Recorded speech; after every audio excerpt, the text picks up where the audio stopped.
Most of the metal you buy is flat, but most of the cool stuff is not flat. How do you accomplish this?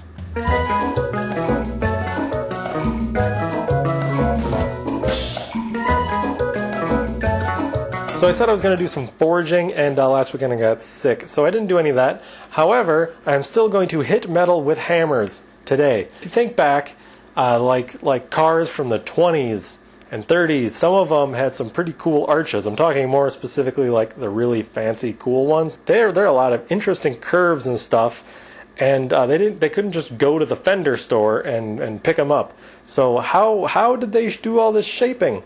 I'm not going to show you how to shape those kind of shapes because I have the metal shaping skills of a drunken chimp without the strength or coordination of a chimp. So I'm going to do a simple project using some very simple, very cheap tools that you can probably make or at least acquire cheaply. And we're going to start with this flat disc. I'm going to turn this disc into a bowl. Now this isn't really going to be instructional per se, because if you're looking at me for like instructions on how to do something, you're on the wrong channel. First, we're going to look at the tools. I have some of them laid out right here. This big one in the middle, this is a large leather bag filled with sand. I bought the leather bag. I bought the play sand at it's just playground sand. I think I got it at Menards or whatever. Filled her up. It's leather, and the idea here is when you're hammering on things, the sand has some give, but it also supports everything. And people also fill these with shot sometimes. Sometimes they're circular. This is just a square. I think I got this at Eastwood or whatever, but you can get a leather sack in a lot of places. I made this. This is like a domed forming anvil. I made this out of a hickory board. You can kind of see how the grain lines up, because it was just one board that I cut and laminated and then ground down and sanded. And this post here is the clamping of ice, so you can hit things. I use this primarily for planishing. More on what planishing is later. This is a mallet. I made it also out of hickory with a nice spalted oak handle. Very cool. And I didn't finish this, obviously, because who finishes projects anyway? But this is used in conjunction with this and with this. This very fancy high precision tool here is called a stump. I cut this little bowl in there using some chisels and an angle grinder because I got bored of waiting, and it looks like it's split while drying. So I got some bumps in there, and it's not all that smooth. I don't know if that's going to be an issue, but it might be an issue. It might not. We'll find out together. We're going to use it as is anyway. But the bowl, not just the bowl, also a flat spot, they kind of are important. Full disclosure, I've never successfully used this tool for its intended purpose that most people use a stump, but I'm going to try it again anyway, because hey, why quit after 4 or 5 failures? You never learn anything that way. Last but not least, hammers. So this standard framing hammer, this is not the hammer you want. This kind of thing meant for driving nails. There's a lot of mass, not a very big head, kind of rough because I was using it to hit punches. It's not the tool for the job. This sweet brass hammer is not a brass hammer. It's made out of aluminum bronze, and I made it in another video. I cast it. I was using it to try to punch some rusty stuck things out of my van, and that's what marred the face here. That also marred the face on that steel hammer. Now for the right tools for the job, you'll notice these are a lot smaller looking, at least not as massive. That other one's a forging hammer I made. This one, you see how thick and bulky it is? This is kind of meant for moving large amounts of metal. This one is a bit lighter, still kind of pretty massive. It's one of my heavier hammers. But the important face I want you to look at is this one. You'll see it's pretty flat. It's also pretty shiny. Not very shiny. I don't do a good job of keeping it smooth. A lot of people straight up polish these things. And these are for sheet metal. The idea is you don't want any imperfection here that'll transmit to the thing when you hit it. Don't use these for nails and all that good stuff. I think if you want to know more about hammers, there's a video by a channel named Hot Rod Hippie. Go check that out. It's pretty neat. This is the hammer I'm going to use. It's the lighter of these two, even though I have a lot more than 2 of these. This is the lighter of these 2 in front of me that I don't have to walk over there to get. And I'm using the lighter ones because this is aluminum. It's thin aluminum. It doesn't take a lot of hit to make it move. Wow, that really screws up the color, the brightness balance. My camera is confused. Anyways, it doesn't take a lot of force to stretch or planish aluminum. So the idea here, I want to take this flat piece and make it a bowl, three-dimensional bowl. Now when it comes to shaping sheet metal, it's pretty thin, but you can't think of it like paper. Think of it more like Play-Doh. I've heard people use the Play-Doh analogy with forging because you have a certain volume, right? If you whack it, it thins it out where you whack it. But it doesn't just thin it out, it moves that mass outward, moves it somewhere else. And by playing with that, you can form it into shapes and stretch it out and taper it and all that good stuff. Sheet metal is the same way. It's just very thin, so there's not a lot of volume. But kind of like Play-Doh, if you stretch it out in the middle, you thin it out here, that volume has to go somewhere, and it goes out. And that'll make this flat piece kind of wavy. But you have to strategically do this kind of moving around of the volume to make the shape you want. In this case, it's flat. If I stretch out the middle, that'll want to bow up or down. And then if I shrink the edge, it'll pull the edge in, say I'll bow this down, and that'll form it from a flat sheet into a bowl. So it forms very much more like Play-Doh and not, for example, like paper.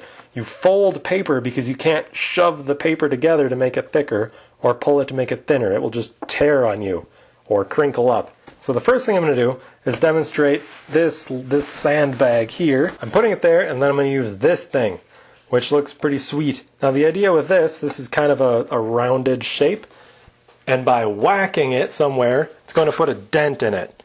Now the dent, like a dent on a car, isn't just bent metal. Bending is like if you do this, It's not a bend, it's a stretch. So the point of impact is going to stretch downward. So what I do here is pound the crap out of the middle of this, so the whole middle area is stretched way out, more than it is now. And it's going to be all lumpy and ugly, but it'll kind of make it a bowl shape, right? And then you use this later. Then you fix the irregularities with this and this other hammer later. So that's kind of stretching and then planishing. Planishing, by the way, that's a term which has a definition that I can't just give you off the top of my head. But basically, planishing, you take something that's rough and lumpy and ugly and make it smoother. So make it a little more regular. So, without further ado, let's get started. Oh, I should also mention, I have done this before. It was the very first project that I tried. I don't have the final result to show you because this is aluminum, so of course I melted it. And I haven't done any of this since, so I have no experience. Take that as another case where if I can do it, you can probably do it. You just need a leather thing and a couple of mallets, and you can even buy all these tools. You can buy these made out of resin or whatever. I'm rambling. Time to get to whack, whatever they call it.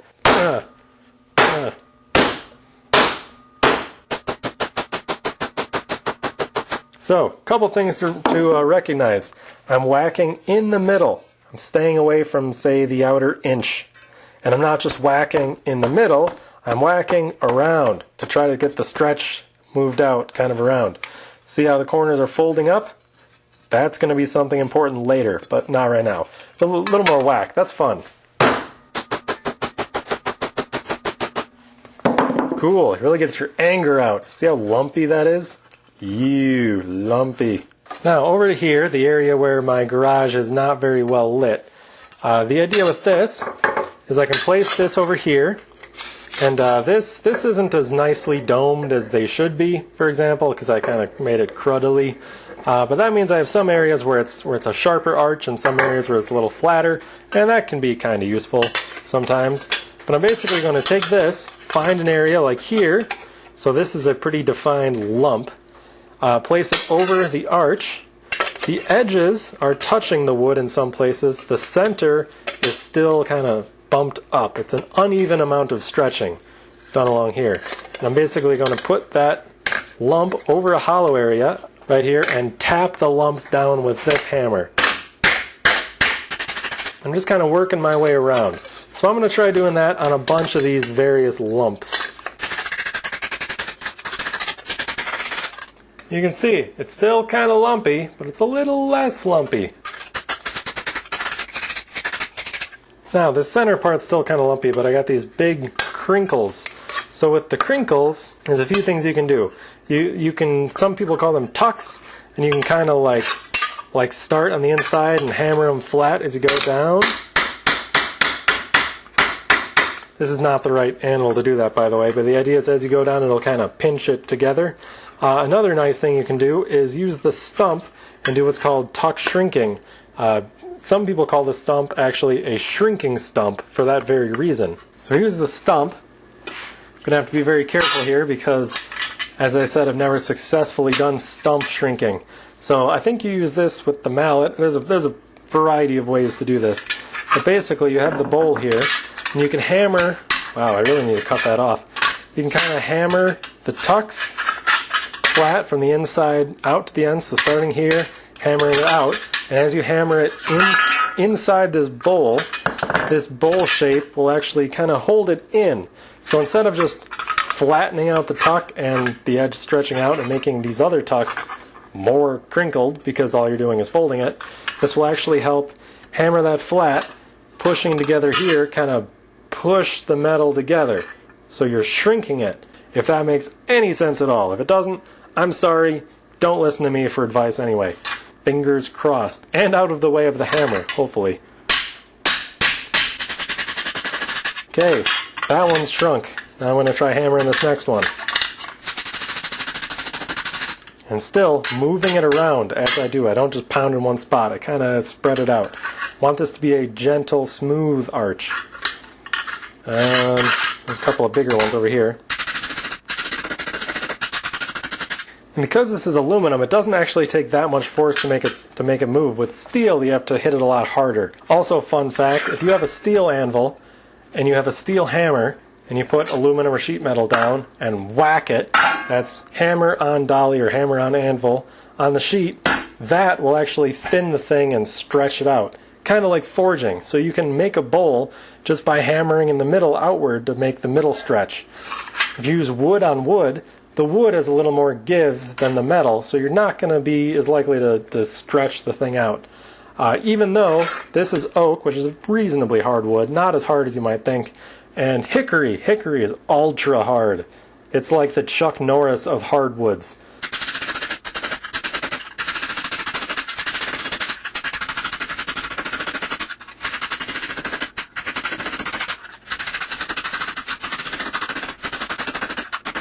And take a look. It's like a gentle dome that's a little rough. But see, I stretched out the middle, kind of shrunk the edges, at least I think I shrunk the edges on the stump, and there you go, a little dome, an ugly dome, but it's got some shape. I would like some more shape. Now I've heard some people have deeper shapes in their stumps, and they're able to like pound in them. Yeah. There we go. There's a bigger wrinkle. Let's get another one. Okay, 2 wrinkles is all I can get. Let's flatten them out.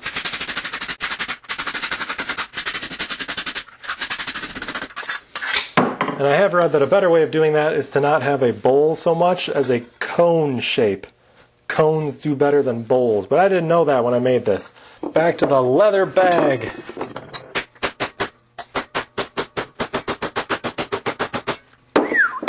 I was getting kind of aggressive with it there. You'll see I was hammering from the middle and also close to the edge, but not on the edge. I don't want to stretch the edge. I want to stretch everything inside of the edge. Most of all in the middle. A couple more for good measure.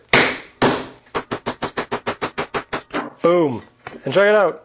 Hickory got kind of oily, but no dent. That's why I used hickory. It has a lot more impact resistance than a lot of other woods. Also tension strength, but that's not too important here. Okay, back to this thing, and I don't know where I put that hammer. Under the sandbag. You can see how lumpy that is, right?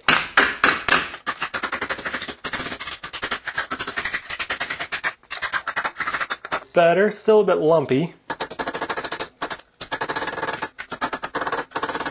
Kinda hard to see the shape I'm going for because of all the marring. Maybe I'll try to clean this up. Okay, that didn't really help, but it's still lumpy, but it's less lumpy. Okay, so we started with a flat thing in a matter of it's only been like 15 minutes. I already have a bowl going. Now you can planish this further and it'll look nicer, and then people break out other planishing techniques to make it even better looking, but not bad for the second little dome thing I've made. It kind of looks like a hubcap sort of deal. Now you can kind of see places like there's a spot that sticks out too far. That's something I could probably planish down a little bit on the mallet there.